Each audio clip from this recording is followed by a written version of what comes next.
Hello and thank you for joining us here for game number 4, Flyquest, going up against Clutch Gaming. Let's go ahead and take a look at the starting rosters. On the blue side, we've got Clutch Gaming with Huni in the top lane, Lyra in the jungle, DeMonte at mid, Cody Sun and Vulcan bottom lane and support with Coach McScrag. And selecting red side for this matchup is Flyquest.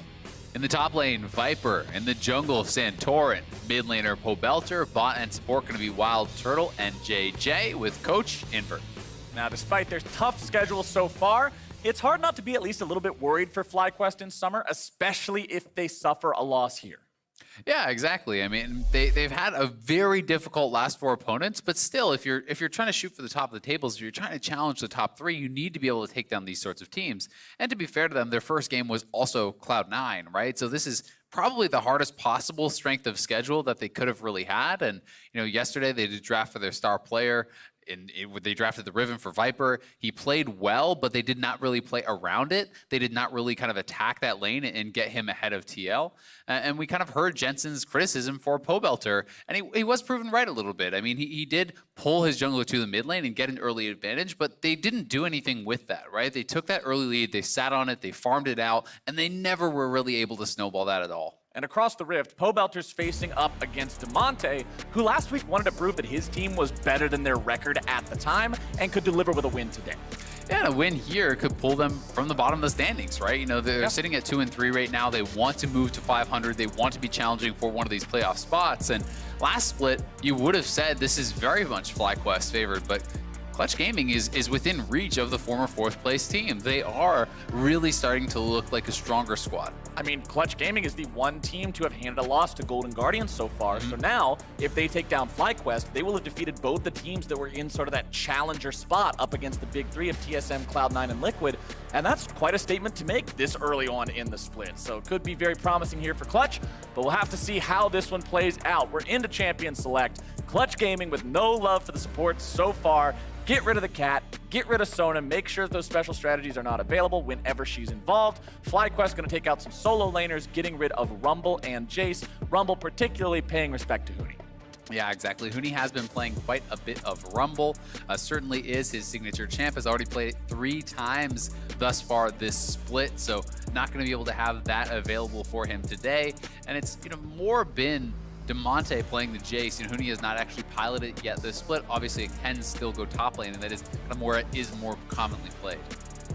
Okay, with Aatrox banned away from Clutch Gaming, there's only 1 ban left to go. Flyquest going to decide on the Sejuani. We've been seeing so much of that champion lately. She's kind of risen to top tier in the jungle. Tons of engage, tons of survivability. Grabs a Warmogs decently early on and just regenerates constantly. So champion rather hard to deal with, but if we're talking about champs that are very, very strong right now, at least until the nerf bat takes out his knees, Sylas locked in. Yeah, probably last day we're going to see a lot of Sylas, I feel like, in the LCS as some big nerfs did come through, as you say, but has been such a monstrously strong solo laner in the LCS for quite some time and really across the world.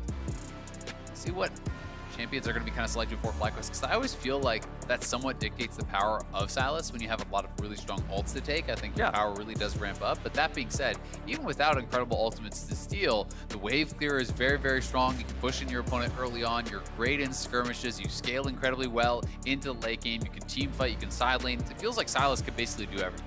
Well, Flyquest is saying, you want 1 flex pick, we're going to take 2 of them. Ryze and Irelia locked in here, going for both those solo lanes early on. As Clutch Gaming, they saw that the Sejuani's banned out. They're going with another tanky option here in the jungle with the Skarner, and they're picking up Lux. I can almost guarantee it's going to be Pobelter playing the Ryze, though. He is the guy who has already played it a couple times this split. Very heavily likes to play in the side lanes on that champion, and Viper certainly known for his Irelia. Past that Riven, it is one of his better champions.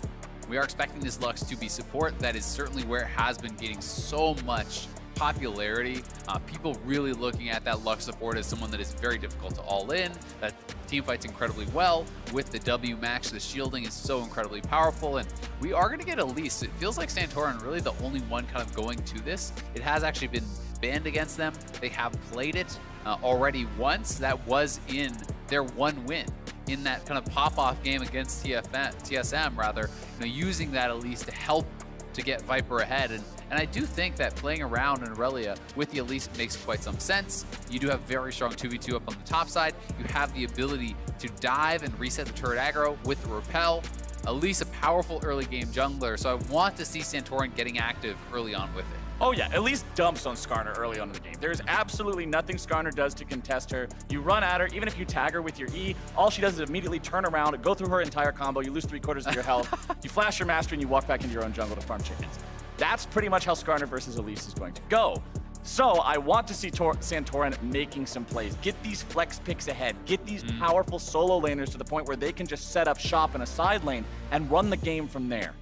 And yesterday, to his credit, playing that Rek'Sai, he did get multiple early kills off on Jensen. He was having a very good beginning of the game, but they just weren't able to really turn that lead in mid lane into anything else. That did not result in objectives. That did not result in a bigger CS lead or anything along those lines. And that's where Flyquest really needs to make sure that they are excelling. Going to be grabbing up this Sivir, though.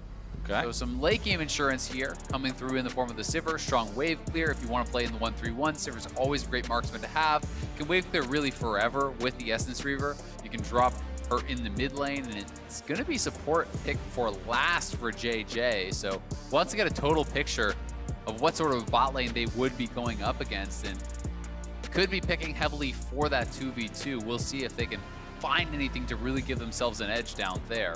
And you've seen Clutch Gaming target that specifically. Tahm Kench and Karma, their second phase bans, both going towards the support role. Flyquest wanted to remove some AD carry power as well as another solo laner with the Gangplank and the Caitlyn. However, it's going to be Clutch Gaming locking themselves in the Xayah to go with Lux, and Akali will be their second solo laner. Both teams double flex pick solo lanes. Yeah, double flex pick solo lanes does feel like it's kind of a little bit more of a well-balanced composition, though, over on the side of Flyquest. It's always nice when you can have one of the physical flex picks in addition to one of those magic damage flex picks. It does make it fairly easy to itemize there for Viper if he wants to be in a side lane. Things along the lines of Wit's End can be incredibly powerful against the likes of the Akali and the Sylas. And Nautilus going to be that last pick. We'll see what they can get done with this. They did need some sort of reliable engage, so that really was the answer. I think this is less about the lane and more about the team fight. How do you actually force fights? Sivir Nautilus is a great answer there. But as far as actually being able to pull off all-ins, I think it is unlikely on the Lux, who will likely take Aftershock. And Aftershock Lux with the W max, with that shield max, becomes so difficult to actually burst down.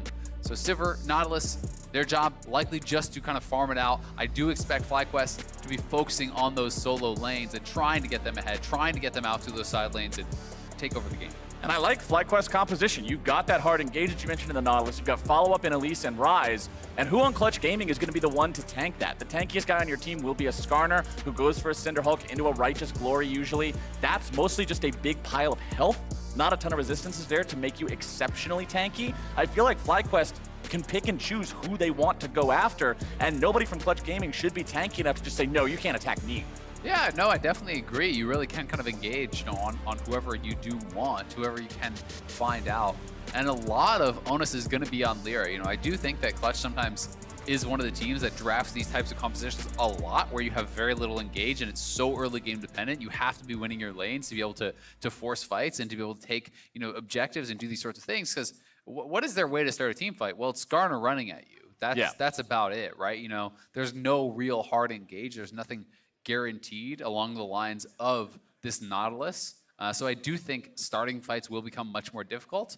And that does mean if Flyquest is winning in the early stages, well, how do you turn that around? How do you actually, turn things kind of back in your favor? That can become very, very difficult, I feel, for these types of comps. And it's something Clutch has certainly struggled with in the past. Well, Clutch at least has some good counter engage with the Lux and Xayah being able to go into the ult. So if you fall behind, you just hope your opponents do something boosted, and then you take advantage of it, turn the fight in your favor. But right now, update for you guys as to why we are not looking at Summoner's Rift just yet. It appears there was a trading error with the champions for the side of Clutch Gaming. DeMonte was supposed to trade with Vulcan there, make sure the Lux was on the support position. Trade didn't go through, so the lobby will be remade the exact same way that it just was. We're not redoing any picks, not redoing any bans. We just got to make sure they get the right champions in their hands, and then we are going to Summoner's Rift. Sounds good. And yeah, I mean, you certainly can hope that your opponents make a mistake. And there are obviously many ways for them to win out this draft. If you win early game, it doesn't really matter as much. You can still play to the side lanes. You can win 1v1s. You can force around objectives. It's just more of a narrow win condition, and something we've seen teams in NA certainly struggle with at times. If you do kind of have this one way to win the game and the other team plays well around it, that becomes very difficult, right? If you fall behind and they just refuse to team fight and they just play in the side lanes the whole game, well, what is your way to really hard engage and do that? It is Skarner Flash Ultimate, but that becomes more and more difficult as you get into late stages of the game. People have QSS. If you're the only one who can start a fight, I think that can be very, very tough. But we'll have to see how Clutch is able to play around that. Yeah, people have QSS. Sivir has a natural spell shield. You don't want to be ulting Nautilus if you can help it, just because all he has to do is press his R, and he's like, all right, I'm done. I'll see you guys later once I come back to life.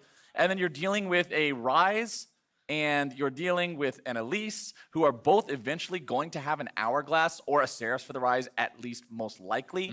And the chance of actually killing that champion in the duration of the Skarner ulti before they can get off one of those survivability mechanisms is pretty low. Normally, you're not going to get that instant kill, which means the pulls are going to be a little tricky this game for the side of Clutch. Yep, and there still are tons of ways, obviously, that they can win. You can win through lane. You can get team fights around objectives. You can use flanking TPs and those sorts of things to start fights. But Flyquest certainly, I think, has more clear win conditions. Anytime you have Sivir plus a bunch of guys who want to run at you, it's pretty Just run strong. together. Exactly. You Have press a good old time R, with your buddies. you look for the engage. It works very, very well. And Sivir, I think, ever since Essence Reaver has kind of risen into popularity, Sivir is even stronger early in the game than some of these other champions. Even on one item, you're fairly effective. The CDR is going to give you more additional utility for your ultimate. That's going to be up more often. You're never going to run out of mana when you are just kind of parked in mid lane wave clearing. So it is such a strong champion right now, and that is why we are seeing a tremendous amount of it, alongside the rise of these crit marksmen.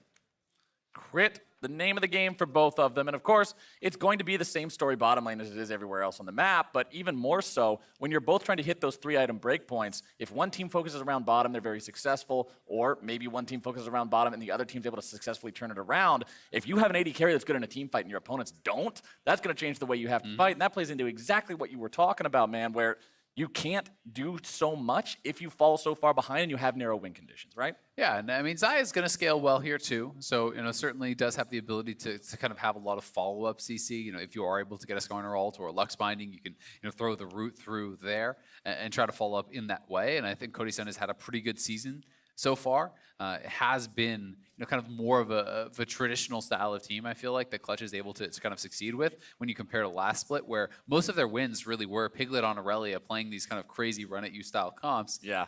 They're back to playing marksman. They are back to having that late game win condition, which is really what Cody Sun has done for most of his career on Immortals, on 100 Thieves. He is always that guy that kind of farms it out in the early stages, but is very consistent in the late game team fights. All right, we are finally on to Summoner's Rift for the 4th game of the day. Clutch Gaming up against Flyquest, breaking out onto the map now. Hooney taking an extra second, had to buy his corrupting potion. First purchase didn't work. We've all been there before. At least he didn't get out onto the map and realize he forgot it. Yeah, the absolute worst is if you buy the wrong item and then run out and you can't undo. It's like, oh no, what did I buy this thing for?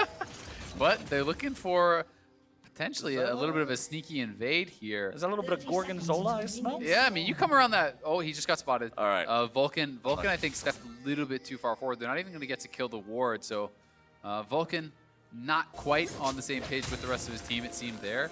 If you're going to go for that, you really kind of want to come around the corner with your binding. It has to be pretty much immediate.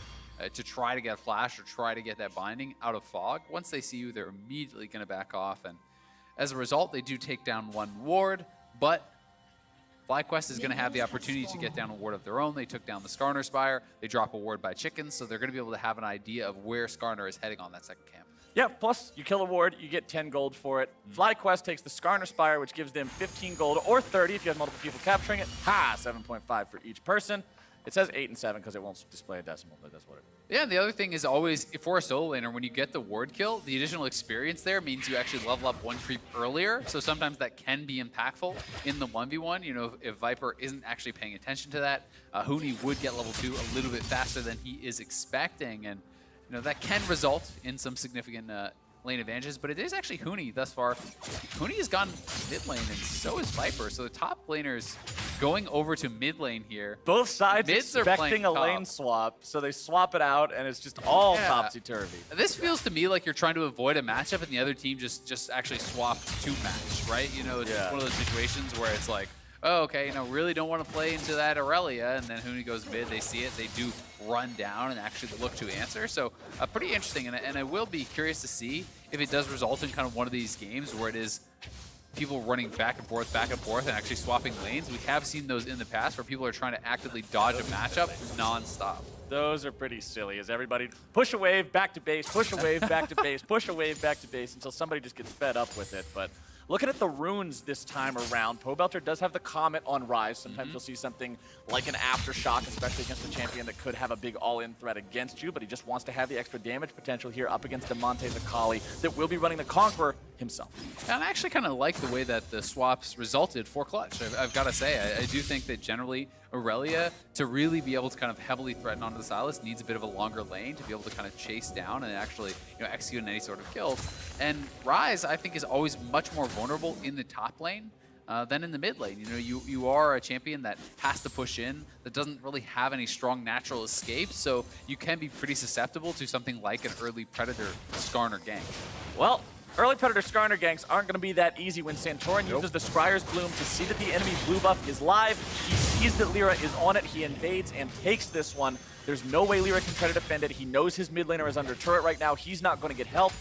Rough spot. This is actually so nice by Flyquest as well. They send their bot lane up to the scuttle, knowing that that is where the Skarner would have to head. So Lyra was actually running straight down for that scuttle crab, but Flyquest has already preempted it, and the missing pings meant that, all right, well, he knows that bot lane's there, so can't go there either. Santorin takes his Gromp away, so Santorin has top scuttle and 3 camps to retreat to, and now he's looking for Demonte. Santorin going for this kill, forces the flash, and that'll be enough. Summoner spell also going the way of Flyquest. Yeah, really nice start here, being able to not only protect Pobelter by using this aggressive invade, you get the flash off Demonte, which is going to feel great. Now it is Demonte actually TPing back to mid lane. So we'll see if they do swap. Huni looking like he is going to be the one to head up to the top side and will answer there. But already a good start, and Lyra's going to try to invade perhaps and take some of these camps on the bottom side, but he's been spotted by the scuttle, and that becomes a very risky proposition. And once again, the lanes are swapped. Now Rise and Akali have made their way towards mid lane, teleport for teleport. Nobody having to hoof it, thankfully, because those TPs were available. But again, I want to see how dedicated they are to these swaps and keeping these as the matchups. Clutch Gaming, obviously the ones wanting to try to change it up because they switched first. Flyquest having to answer that. As the tier is already built on the Rise, means he's going to be stacking up there. Mid lane, you can see Aurelia working on that Tiamat, so she's able to farm up nice and easy. Demonte back up the top. It's not going to stop it. No, I don't think it is. It's like I said, when you see that initial swap, Sylas, it's more likely that you can just get ran down in that top lane. So I do think that they're trying to have Sylas just dodge the Aurelia matchup in the long lane.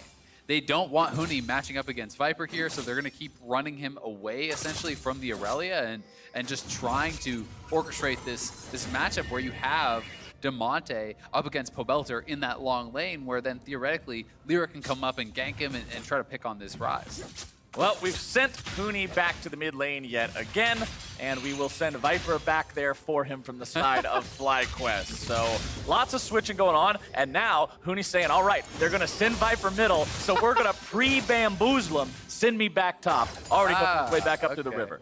Yeah, I mean, he's heading up. He is actually just going to, well, I don't know what he's going to do. Yeah, he's going to fully commit to it. They may just try to show up 2-man top, and maybe Flyquest won't be expecting this. This is actually just Huni coming in to gank Pobelter in that long lane. It's not the Skarner. POB only level 5. Huni not finding the skill shots he needs. Going to whiff everything there. Pobelter has to use the flash, but still gets away with plenty of HP. Yeah, not a bad attempt, though, and Skarner is now up here, so they do have 3 members top.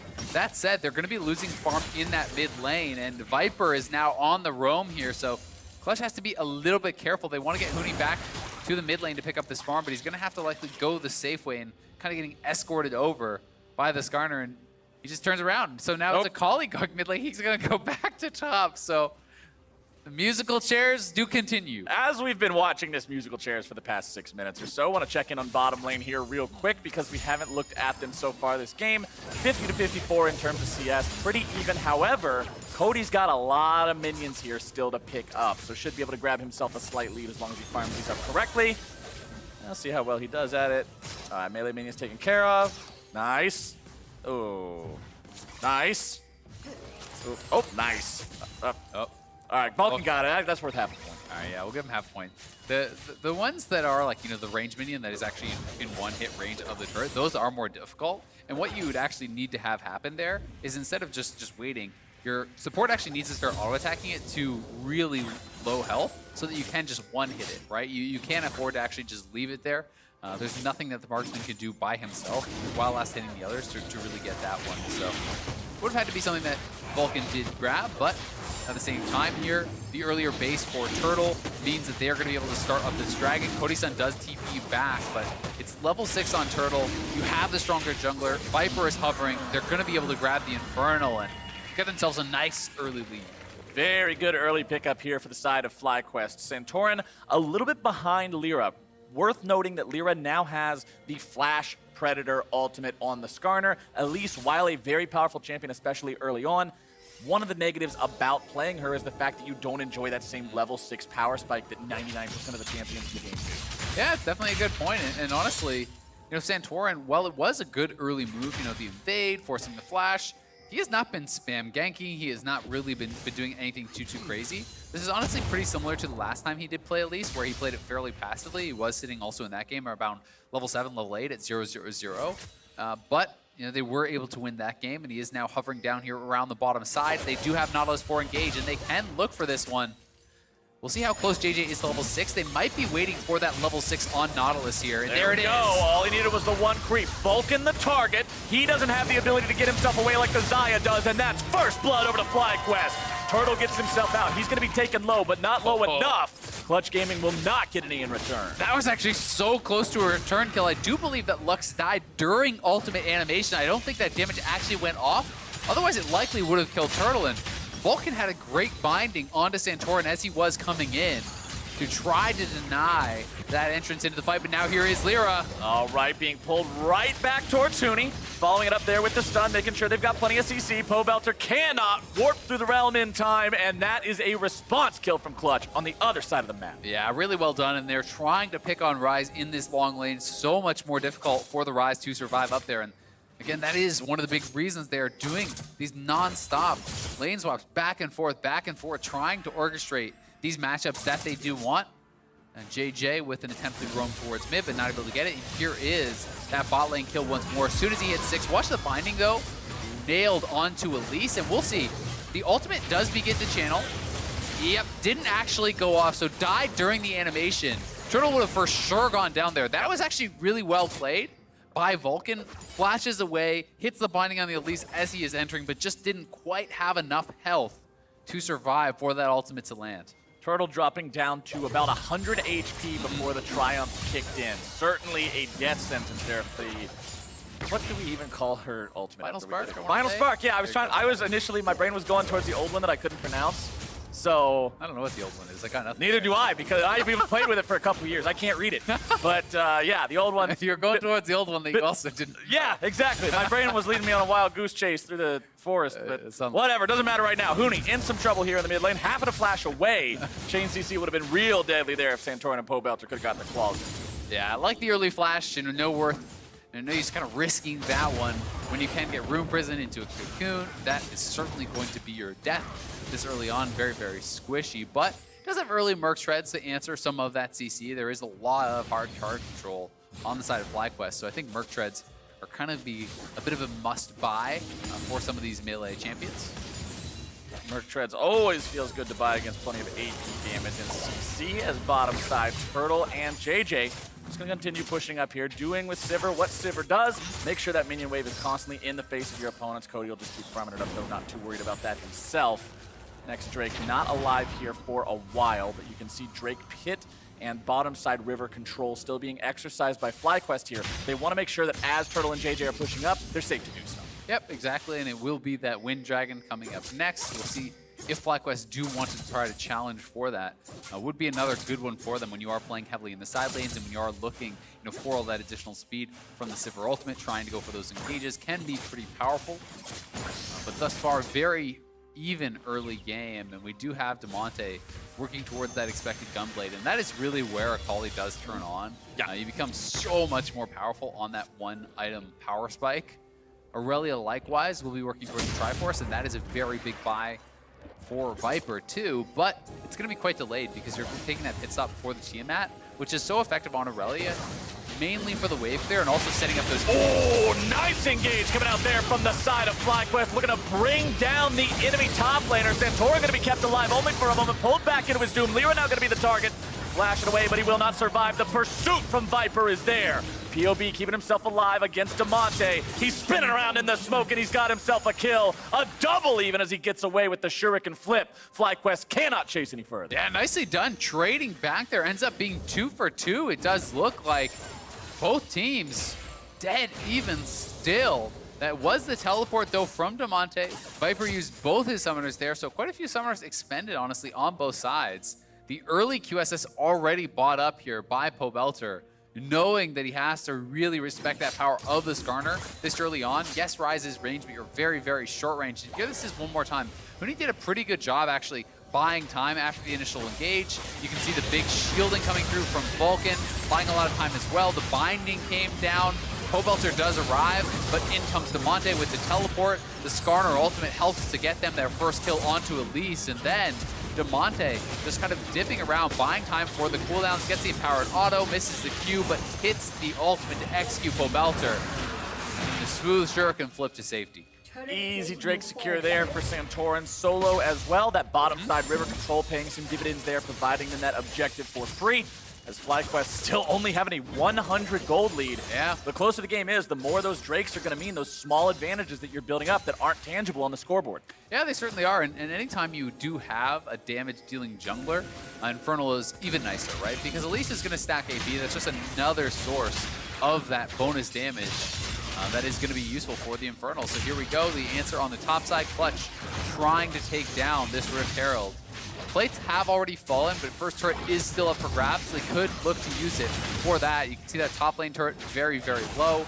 Would be pretty much a guaranteed first turret if they do decide to run straight up top and drop it. Yep, not really too hard to handle there. It is passed off to Lyra, who will follow towards this top side. You can see the assist me ping coming out towards the tri-brush, just saying, all right, I don't know who's in here. There is an enemy control ward. We'll have to see how this plays out. Pobelter clears that one away, and here comes your engage. Huni's able to find the initial lockdown. Pobelter pulled back, goes for the QSS, and there's your problem. This, ladies and gentlemen, is always a got the prime Ryze ult. time for a Skarner tip as Pobelter tries to get himself away. If you prime your target with the E before going for the pull, which would have been easy there because he was running in one direction only, you can then stun him with the E. He will either psych himself out and cleanse that so you can ult, or you can just ult, and as soon as he cleanses it, you're A-clicking and you will auto-attack him and get the stun afterwards anyway, providing the kill. Yeah, and in that case, as you say, he got the QSS out, but wasn't able to hit the fracture, so couldn't actually follow up for that dive, and Pobelter ends up getting away. A good escape from him, and getting some good value out of that early QSS buy already, saving him from one death. They're going to drop this mid lane, though. 4 members of Clutch have arrived. You can see that Viper and JJ are on their way up here. They want to try to defend this. Flyquest has already managed to deal with Shelly. A TP TP's coming in. That's double Very TP. nice binding comes out from Vulcan to buy themselves some time. Viper nearly killed, has to get himself away. Turtle's able to find the first kill, but there's an immediate response from Demonte. Turtle is way far forward. He's not quite going to find the kill he's looking for. Taken down below half, but will not be eliminated. It's 1 for 1. Oh, another 1 for 1 here. These two teams blow for blow thus far in the game, but it is Pobelter going down compared to just a support kill on the side of Clutch with Vulcan falling there. So you're going to be feeling pretty good about this play, I still think, from Clutch, despite the fact that Flyquest did defend this Rift Herald. You know, this is double TP coming in, Sivir as well as the Ryze arriving from behind. The great binding from Vulcan sets up for the 1 kill. They almost got Viper, aren't able to do so. They almost got JJ as well, but not quite enough damage to finish him off. Then Turtle couldn't hit actually the Q. The Boomerang Blade did not land onto Huni. And he is able to walk out as a result, just barely. So many low health bars in that fight. This is a pretty fun game so far. Both these teams just Very constantly challenging and answering one another. 8 kills at 16 minutes. 27.8 thousand gold to 27.3. Only 500 separating them. Clutch Gaming, of course, with that first turret. That's where that lead comes from. Look in the inventory of Lyra. You can see that bracer, which means most likely going for the Righteous Glory as item number 2. Very effective on the full tank Skarner build. Gives him another one of those go buttons. And as the primary engage, pretty much the only engage for his team, you'll need as many of those as you can get. Yeah, you definitely will. And it's a trade of turrets across the map. Mid lane turret going down there for Clutch, so they're going to be happy about that trade. And I do want to point out, all this great vision that we have actually set up across here. This line of wards in this whole area really was kind of what was trying to give the safety for Pobelter to walk down and knock down that tier 1 turret. He would know if there was going to be any sort of early response to his push, and as a result, can knock down a turret of his own. But Demonte, certainly sitting at a very strong point in the game, and he did actually go Stork Boots, so much more for the damage instead of those Merc Treads, which means he is playing really on this fine line. This is going to up your burst, and that will feel nice, but if you make any sort of mistake and you are not able to use the Shroud or your Shuriken Flip or your ult to dodge one little bit of CC, you're very likely going to get crowd controlled down and just blown up before you can ever get out. Pretty rough spot to be in such a situation. As Clutch Gaming moves themselves forward, trying to set down some wards. Flyquest putting down a couple control wards of their own, but those will be cleared away as Clutch continues to roam around as 5. Flash, and not Predator yet, but Lyra's still having that flash available. He can make a pull on anybody he wants, remember. Ulti coming out, Nautilus ulti stolen away by the Silas. Nice damage coming in from Vulcan, but now the counter engage comes out. Flyquest gonna lose their support. It is a 1-for-0 for Clutch Gaming. Yeah, good engage. JJ just gets shredded there as he turns to try to tank up for his team, and it means that Clutch are gonna be able to grab this dragon no problem.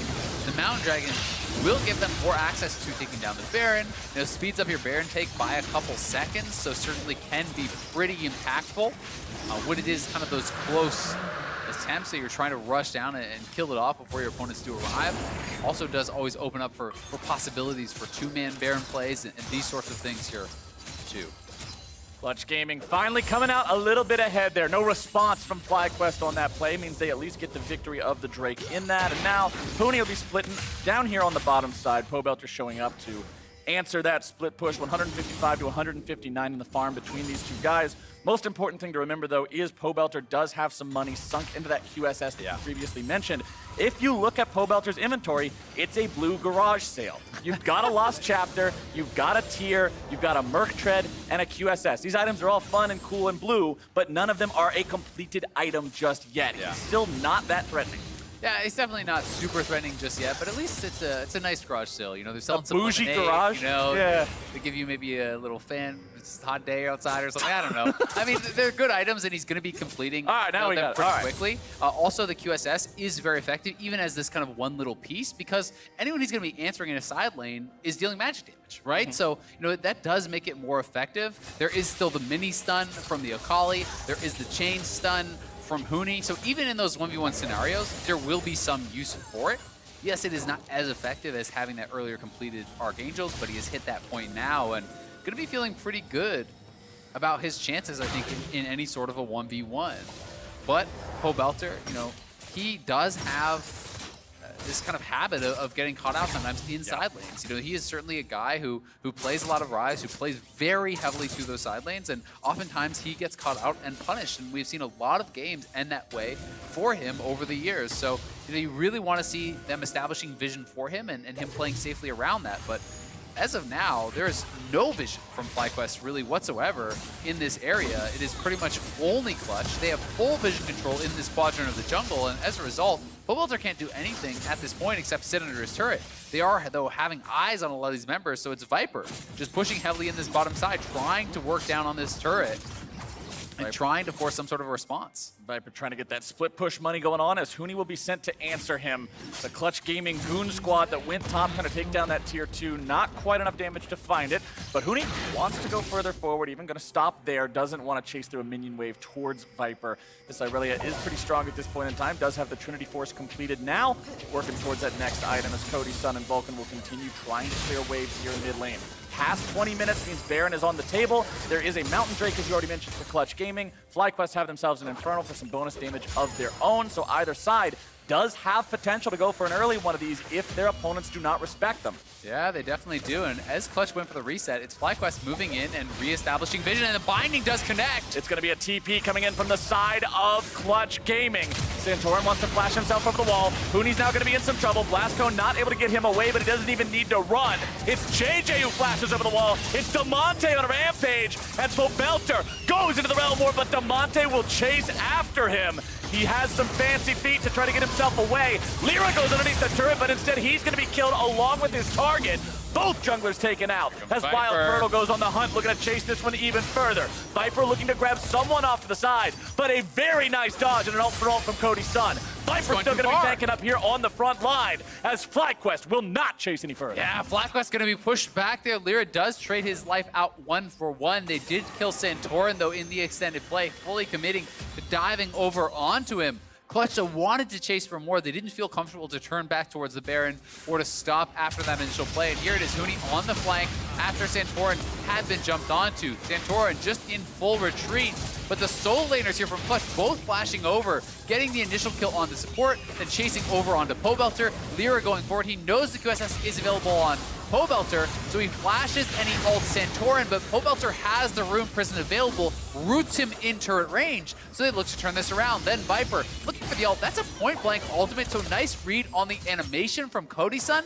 Viper decides he can try to go forward anyway, but does end up having to flash out defensively as he did step a little bit too far forward there.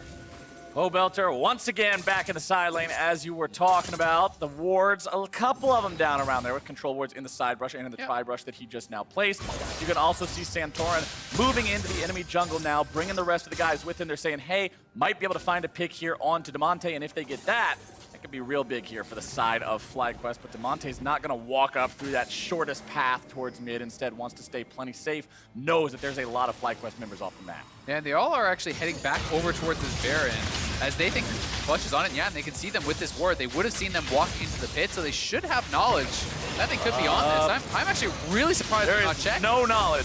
I mean, now you see range, it. This is like, way too late of a response from Flyquest, and that is free Baron for Clutch Gaming. We're going to need to see that replay because I want to see if they actually did walk over that ward to enter the pit, because there was that ward outside of the Baron pit, which shouldn't show inside, but should have seen the entrance. But should have tipped their hand that they were going to actually start it up, and I'm not sure if somehow they just barely snuck around it, or if Flyquest just was not paying attention to their minimap. So hopefully we can get that replay.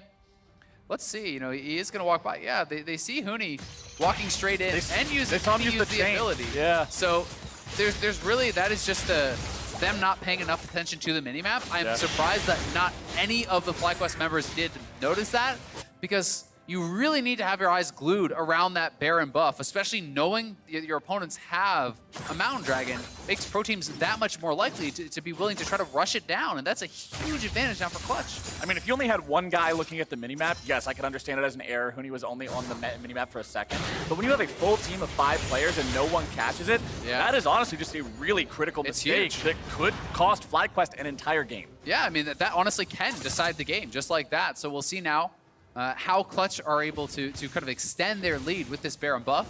It is definitely not a death blow just yet, but if they can pick up a ton of gold with this, really extend their gold lead with the Baron power play, that would be enormous for them and perhaps give them the in to win the game. And the easiest way to build those big Baron power plays is standing turret money. We normally talk about, hey, there's some free money to be taken when tier 2s are still left alive after you have Baron. This is a tier 1. Azael. This is just a big old loop pinata. Grab your bat and smack it hard. This is how you get yourself some extra economy in the pockets for Clutch Gaming. And there you go, Damonte collecting on that. Yep, going to be able to grab that gold for himself and the team. Hooney pushing up that top lane. You can see the rest of this Clutch squad is rotating up to the top side. They're going to look for Viper. Clutch Gaming almost finding their pick, and there you go. A shutdown onto the enemy's solo laner means that they've got themselves their opportunity to push now. It's Pobelter in the bottom side, backing up, trying to get back to the base in time to make this defense happen with the rest of Flyquest. Yeah, critical mistakes here, honestly. Viper, the overchase earlier cost him his flash, then going aggressive without knowing where the rest of the Clutch team was. You have no flash to get out of there when they showed up, so he gets knocked down. Clutch are going to likely be able to take down this inhibitor turret, but Cody's son getting hit by a lot of ricochets there from Wild Turtle. Did do a very good job of actually dissuading that push from continuing. The Sivir really starting to come online almost at that 3-item mark. So Turtle has great wave clear, and certainly damage is ramping up. On the same time, though, Clutch Gaming, look at Damonte, 5-0-1 on this Akali. Working on getting that third big item completed. Already has the Gunblade with the completed Morellonomicon just to make sure that any sort of healing that could come through is not going to change the outcome of him assassinating his target. And I remember when Damonte was popping off last split at the very beginning, he was playing a lot of Galio, and then Galio got nerfed, and I specifically remember him tweeting, well, I don't know what to do now, they nerfed Galio. But now, he's playing a bunch of different champions. He's finding success on things like this Akali. Viper, what and you now doing, Viper has slithered himself into a bad spot yet again. There's a snake in the boot of Clutch Gaming, and they will stomp it right back into the dirt. A killing spree for Cody's son. Yeah, Viper just so far up without vision. I mean, where's your closest ward, right? You know, is this ward supposed to be protecting you to make that push, right? Like you are so far up with no vision, no idea of where Clutch is, so that is a very risky play, and he is going to get punished for it. Does get knocked down once again here. Powelter was pushing on the other side, and sometimes teams are in a position where they feel like, okay, we just need pressure somewhere on the map, someone do something, so maybe that is the call. Hey, Viper, shove that up there. If you get picked off, we'll get something elsewhere, but that didn't really happen. They didn't get vision anywhere. You know, as a result of that, they weren't taking a turret on the other side of the map, so it will just be Clutch getting the kill and likely grabbing this turret here pretty easily. Cody's son also worth noting, he's on 3 items also. He is really, really strong at this point. He has an additional Brawler's Glove, will be working towards a second Zeal item, and he is going to be that late game team fight win condition that we talked about. He has been so good throughout his career for that style. Yeah, back on Immortals, back on 100 Thieves. When remember their debut split for 100 Thieves in spring split of last year, they made it to the final against Team Liquid, and although they lost that final, they had a very impressive split overall. Cody's son's part of that roster. When Immortals made some big plays back in the LCS before the franchising era, who was the AD carry? Cody's son. Although he has had some pretty bad moments as well, people remember things like some of his plays at Worlds where he wasn't able to perform under pressure. He's still a very talented player, and this could be the exact kind of guy that you need to make compositions like this really sing. Yeah, certainly the case, and now having double Zeal, Essence Reaver as well as that he's going to be 100% crit, so he's going to be monstrously strong at this point in the game. You know, every attack will mean so much if he does get any free firing time. He will be shredding you down with that 100% crit. You can see Wild Turtle immediately had to pop the ulti in the mid lane. As soon as he saw Lyra running at him with the Predator and the Righteous Glory, he was like, nope, don't want anything to do with this one. You can see the Giant's Belt on Wild Turtle, or not on Wild Turtle, excuse me, on Lyra as well. Going to be getting tankier and tankier as the Cloud Drake is coming up. Securing this for Clutch is pretty important. Keeps the movement speed gap manageable in the fights. Doesn't mean it's a 3-0 Cloud lead for Flyquest anymore.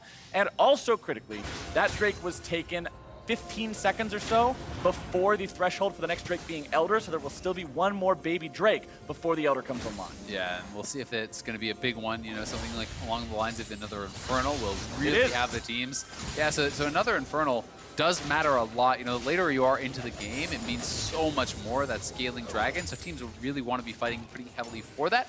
Clutch, though, establishing some vision here around the Baron Pit.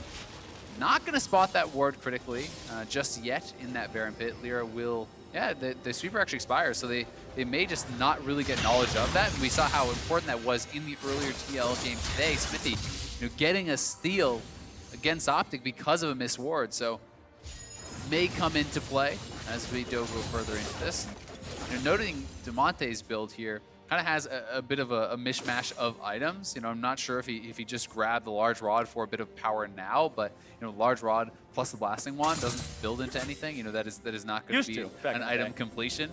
So maybe he's just going to make the pit stop for something along the lines of a void staff, and then later on build towards that death.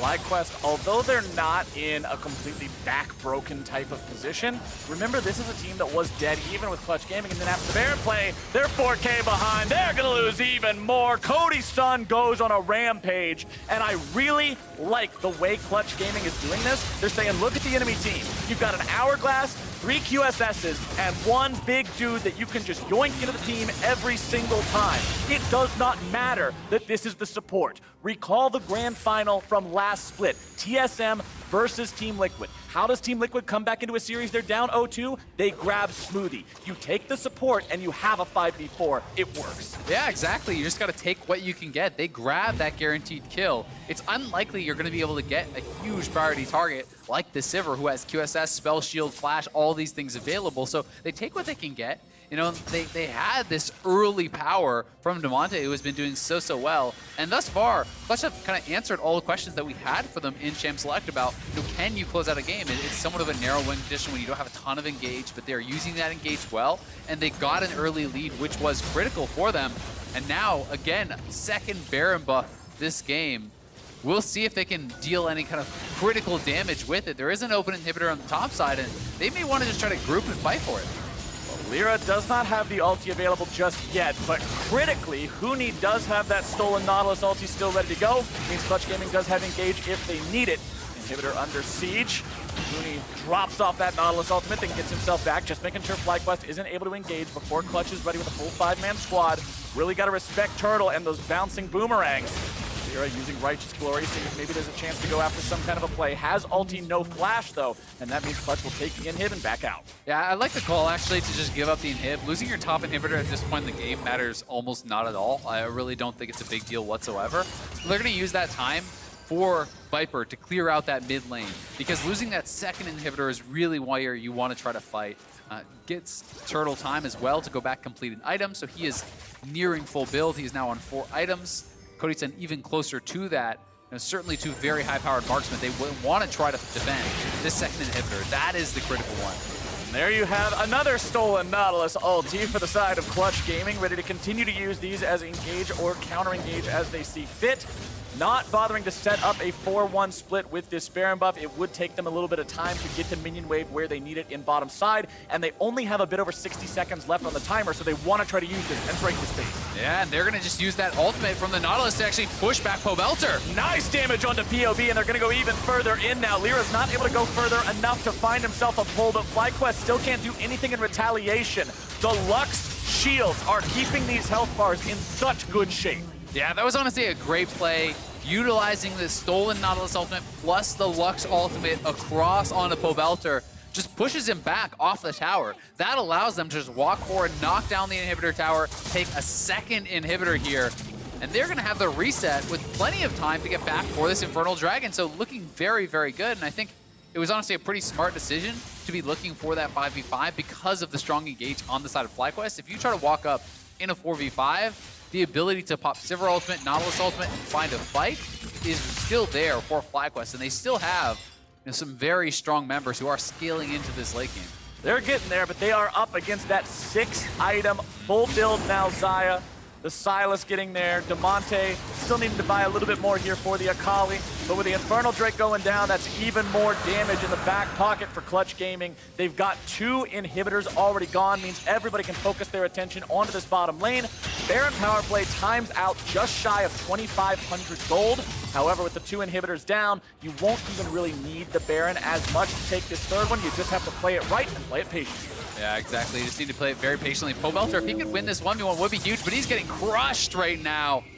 Does get out with his life. Demonte dropping the ultimate and Gunblade. Pobelter is able to survive, but will be sent back to base. And without the Baron buff, you should be able to wave clear pretty effectively. You do have the Sivir.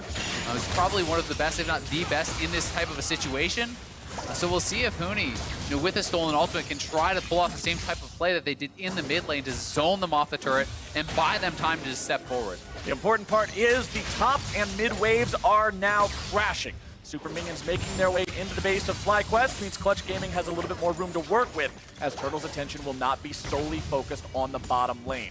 Cody's Sun instantly killing the minions as they arrive into bottom side. Luckily for Flyquest, the waves are not colliding in a synchronized way, as Lyra once again will be going to the pull onto JJ. They're not going to grab the kill this time. Lyra goes into the stopwatch, still going to be keeping himself alive, but not for long. Viper gets the kill. He goes into a stasis of his own, but has to pop the QSS. Oh. It is a 1-0. That was the other side of the pull the support coin. If he's not isolated enough, you immediately get punished. Yeah, exactly. Certainly the punish did come through in that situation. You know, Nautilus, I believe, had already gotten his ultimate off before getting pulled, so Zeke's was procced, so he has the aftershock from that CC landing. He's going to be tougher to knock down in that sort of a spot, and without the Baron buff, the wave clear is pretty trivial. They want to make an aggressive play here, perhaps to try to take down this turret, but as they step forward, Huni, the hook comes in from JJ, he drops the ultimate. See, the ultimate was timed before the Skarner ult came out, so Aftershock really helping to keep him alive. Turtle getting a ton of damage down, and then you can see actually the power of this late game Sivir and Elise. This Spiderling, I believe, proccing on Cody-san plus a Boomerang Blade, that is about 80% of his health from just that. Yeah. That's why Cody can't go anywhere too close to these fights. Gotta be careful. Unless Lyra is gift wrapping him a couple of kills. But unfortunately for the side of Clutch Gaming, didn't play out the way they were hoping right there. You can see Lyra with the Kindle Gem in inventory, probably going for that Warmogs as the next completed item to make sure if he does absorb that poke, it's not going to send him home. Yeah, and Sivir just about 6 items, really, at this point in the game. So, you know, Turtle going for a very expensive build. You know, has a lot of AD in this build and will also be sitting on 100% crit when he does complete that final item. You know, going to be looking very, very powerful at this point in the game. Clutch still have the run of the map with these multiple inhibitors being knocked down. The Baron has respawned. They're going to use the Realm Warp to go straight in. They're Realm Warping right into the Baron pit and burning it down. There's no way Flyquest can even contest it. It's too much damage. A very nice play from Clutch. Yeah, that was just great from them. Pushing up mid lane, making sure that Fly is not in a position to answer, and then just Realm Warp straight into that Baron pit, burn it down. Flyquest will remain on the defensive here, and now with this Baron buff, it becomes so much harder to defend these turrets. Without Baron buff, you know, really one Boomerang Blade and Ricochet kills the whole wave. But when they do have the Baron buff, it's so much harder for Sivir to knock it down. It becomes really, really difficult at this point in the game to be able to manage all the wave clear with multiple waves coming in with a Baron buff. You can see that they have set up, you know, in this 1-3-1 type of scenario, waves being pushed up on all sides. Cody-san, Vulcan, and Lyra getting ready to continue pressuring onto the remaining tier 3. CC coming out onto Pobelter, taking him down to half HP means he has to get away. Predator still popped by Lyra. Mooney makes his way down to the bottom lane as well, and inhibitors are exposed. Mid lane will respawn here in only a moment, but all three likely to drop very rapidly. Santorum below half HP. Lyra's able to find himself a pull only onto the support once more, still looking to bring him down, and JJ is gone. Flyquest are in a 4v5. Flyquest base is getting destroyed, and Clutch Gaming seem to have this one on lock. All they need to do is put these final 4 nails in the coffin. Can they get the kill for the side of Flyquest? Vulcan goes into the station, keeping himself alive. Pobelter's going to be brought down, and Flyquest seemingly just cannot find a way in. The engage is not there, the health is not there, and Clutch Gaming will take Flyquest down. They'll pad their stats on the way out. Why do it if you can't look good at the same time? GG! Clutch Gaming takes the win. And Clutch Gaming with another win here, improving to 3-3. Flyquest will slip to 1-5 on the split, not the start that they wanted. But so much credit here, I think, deserved by Damonte. Really a big difference maker for the team. They had fairly narrow win conditions, but they played it out very, very well. Their solos were having a huge impact. And Lyra, there was so much pressure on him to find the right engages, to make things happen, really as the only form of engage on the team, and he was constantly finding these picks on JJ. Didn't seem like Flyquest really had an answer. And Flyquest, I mean, they're tied for last in the LCS now. They're there with Echo Fox and 100 Thieves, and as we said coming into this game, it's a cause for concern now. Starting off, this was a team that you didn't have the same explanation for while the strength of schedule was difficult. Yeah. Clutch Gaming was 2-3 going into this, so Flyquest definitely a lot of work to do. But Clutch Gaming, man, Damonte finishing this game with no deaths. Cody-san finishing this game with no deaths. But when I'm looking at the game, my player of the game has got to be Huni, who was just constantly stealing these ultimates, zoning people away, becoming such a threat in these fights. 1-1-11 on the Silas means he had all but 1 kill participation in the game. Pretty impressive. Yeah, I mean, he did a really, really good job, and that's certainly something that he was using very creatively to kind of solve some of their engage problems, right? When they didn't have necessarily the safest siege, not a super long range marksman, well, steal the Nautilus ult, drop the Nautilus ult, and the Lux ult to zone people off the turrets. Nautilus ult does a ton of damage when you have that much AP, so they were able to find really creative solutions, I think, to some of their problems in their composition, and they're making it look good. Well, Clutch Gaming has hit that .500 mark, and for more on their win today, Avli standing by for an interview. Take it away. Thanks, guys. Huni, congratulations on the win. That was a super fun game to watch. What did you think about the game and your performance today? Yeah, I mean, for sure, that was a really fun to watch the game, but for the player, it was kind of like, oh, why can we not finish it? But I was like, actually, like we had some mistakes, but like I think I'm pretty satisfied with like what we did because we actually won and we figured out like how should we end up the game, and then we got like easily like with the setups, our like. Everything was pretty good. I think every teammates are pretty satisfied with our performance, what we did. Well, tell me a little bit about the state of the team, because you guys had a rough week 1 start, great week 2, and then now like a consistent week 3. Yeah, I mean, we've shown kind of like everything that like probably like what was like our weaknesses and then what was our like strongest. Like there's every team's like start to perma-banning versus me, like Rumble, those stuff. Like I don't really know, but that's just like really good things that like we actually shown, and then they're like, oh, they're really scared. Oh, if Huni's get Rumble, like, oh, what we should do, like kind of that stuff. Like I think it was like really pretty good, but it's pretty sad that like we could have played way better for our first week, which is like we went 0-2, but I think it's still pretty fine. From there, we actually learned a lot as a team, and we figured out what was our problem and like all the mistakes and stuff. Like that's why we shown on the week 2 really stronger. And week 3, we had a just like bad game yesterday, and then we're gonna be stronger, even stronger towards the playoff. And it's good to be scared of you. But later on today, you and Vulcan are going to be joining Freak on cooldown. We're gonna have some fun mini games for you. Are you excited for that? I mean, as you guys see, like for example, like kind of science bit, kind of like I'm really strong for like mini game, like so I can't wait for that. Mini game master, you can't ban you out in that. Congratulations again on the win, and for more on the game, let's hear from the State Farm analyst desk. Thank you very much, Avli. I, as well, am very excited for the mini games, but Clutch moving to a smooth 500 record at 3-3, while the struggles continue for Flyquest here on the outside of the summer split, now 1-5. But this game was exciting because not only was there a lot of early action, with some playmaking solo laners, we also had that fun little lane swap, so a lot of craziness coming from all directions. Yeah, you heard Huni kind of talking about how it was probably not that fun to play in. We enjoyed it. He sounded pretty stressed out about it because it was pretty back and forth. And it was a very scrappy game early on. I mean, Demonte got his flash force, fell 20 CS behind, and was actually in a pretty big deficit, but did a really good job clawing back in this game and having a fantastic college performance. Yeah, he did a really good job getting back a lot of these kills in some of the scrappy fights. And there's this big role here. This was a big turning point for him, especially. He got 2 out of it, is able to get around in the Shroud, uses his ultimate to escape and get the execute, so he survived after it. Yeah, the fact that he lived after that was pretty phenomenal. Yeah, and eventually they do have a pretty good pick team comp too, with the Lux Skarner and a fair amount of burst damage from their solo laner. So they can try and find these bindings on their turrets, and of course you have Flyquest trying to engage and contest that.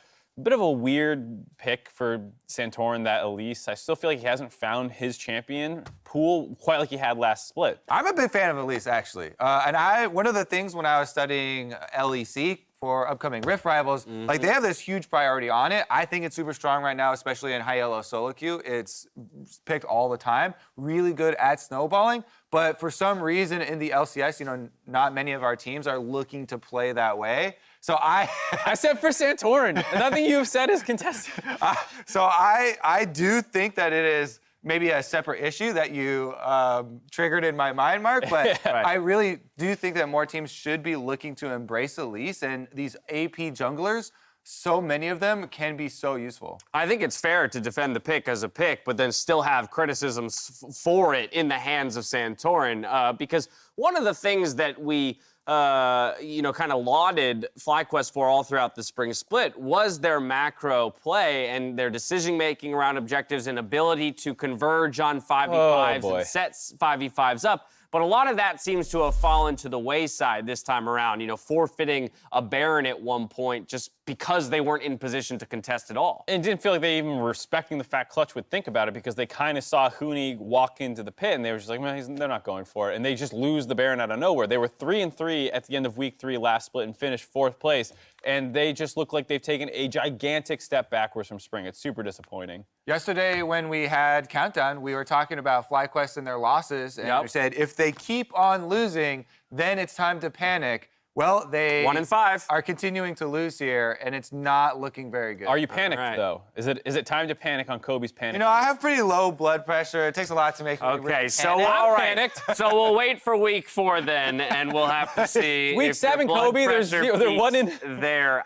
We already mentioned it, Mark. You already mentioned it. DeMonte was a star performer in this game in particular. After a very rough start, put up an extraordinarily impressive scoreline. Did not die once, even after that blown flash and going down in lane in terms of CS. Yeah, and I love seeing him on the Akali back when he had that great Galio performance in spring that you heard the cast talking about. He also had some good Akali performances. She was a lot more powerful then, but it shows that he still understands the champion quite well. So I'm excited to see him giving these kind of champions that have their own agency. Yeah, I do think that he is one of these stars to nurture. You know, North American talent they've been trying to build up, and it does, you know, take a while to get, you know, more champions into that same pool where you respect them as much as these ones, but it is growing. Yeah, 0-2, 2-0, 1-1 for Clutch Gaming brings them to 3-3 at the end of week 3. Game 5 has Golden Guardians versus CounterLogic Gaming. If you want to put a microscope on that matchup, pick up your premium viewing experience at riot.com/ProView.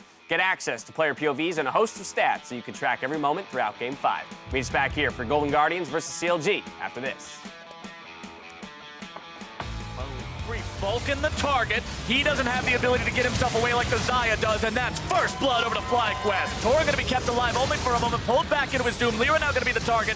Flashing away, but he will not survive. The pursuit from Viper is there. He has some fancy feet to try to get himself away. Lyra goes underneath the turret, but instead he's going to be killed along with his target. Elif no flash too. Rise no flash. Rise no flash, Rise. Let's go, Rise. Right there. Okay, jungle no flash, jungle no flash. Something. End the game, end the game. Nice. GG. Let's go. There are multiples on the table. One is cash, 3 are FHA, 1 is VA. So what can you do? She's saying a whole lot of people want to buy this house. But you got this. It can be as simple as push button get mortgage. Rocket Mortgage by Quicken Loans, America's largest mortgage lender.